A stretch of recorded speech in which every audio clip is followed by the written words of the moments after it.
Hello बच्चों, let's read this question. Choose the correct statement. Each translational mode contributes half kBT average energy. Each rotational mode contributes 1 by 2 kV into T average energy. Each vibrational mode contributes kV into T average energy. या D all of the above. तो तीनों statement दिया है. पहले उसको की concept देख लेते हैं.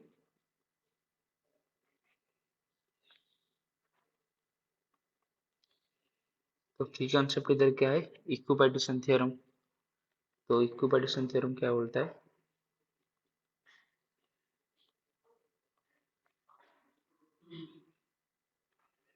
तो अकॉर्डिंग टू इक्विपार्टीशन थ्योरम, जो टोटल एनर्जी है, मान लीजिए टोटल एनर्जी जो ई है वो इक्वली डिवाइड होता है टोटल डिग्री ऑफ फ्रीडम से. और जो हर एक डिग्री ऑफ फ्रीडम होता है, 1 degree of freedom gives 1/2 kV into T. यानी कि अगर किसी का डिग्री ऑफ फ्रीडम 5 हो गया इस मॉलिक्यूल का, तो उसका टोटल एनर्जी कितना होगा? तो ईच डिग्री ऑफ फ्रीडम देता है हाफ kBT, तो टोटल हो जाएगा 5/2 kV इंटू टी. तो अगर हम जो डिग्री ऑफ फ्रीडम होता है, तो इधर जो लीनियर मॉलिक्यूल्स, सॉरी, जो मोनो एटॉमिक होते हैं, मोनो एटॉमिक बस ट्रांसलेशनल मोशन करते हैं, इसलिए उसका 3 डिग्री ऑफ फ्रीडम होता है. तो 3 डिग्री ऑफ फ्रीडम होगा तो टोटल एनर्जी कितना हो जाएगा? 3/2 kV इंटू टी, क्योंकि each translational mode half kBT देते हैं. सिमिलरली अगर 3 ट्रांसलेशनल डाई एटॉमिक के लिए और +2 रोटेशनल हो गया, तो ये कितना हो जाएगा?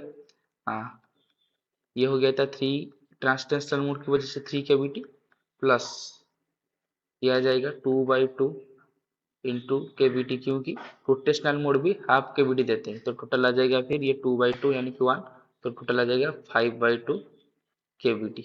लेकिन जब वाइब्रेशनल मोड ऐड होता है,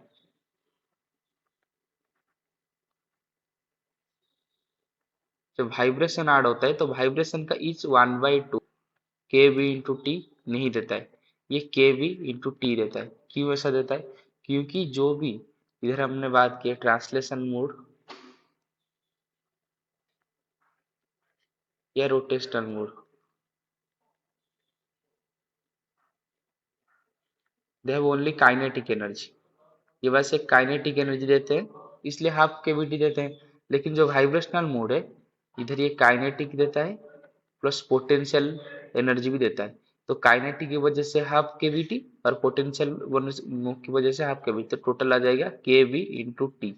जो कि सिंगल वाइब्रेशनल मोड, जो कि 1 degree of freedom vibrational mode का होता है, वो केवी इंटू टी देता है. जबकि ट्रांसलेशनल और रोटेशनल मोड में हाफ केवीटी देते हैं, क्योंकि उधर पास काइनेटिक एनर्जी है, लेकिन इधर kinetic energy plus potential energy दोनों है. तो अगर ऑप्शन देखेंगे, ऑप्शन ए बी सी तीनों सही है, तो ऑप्शन डी होगा all of the above. I hope you have understood this question. Best of luck.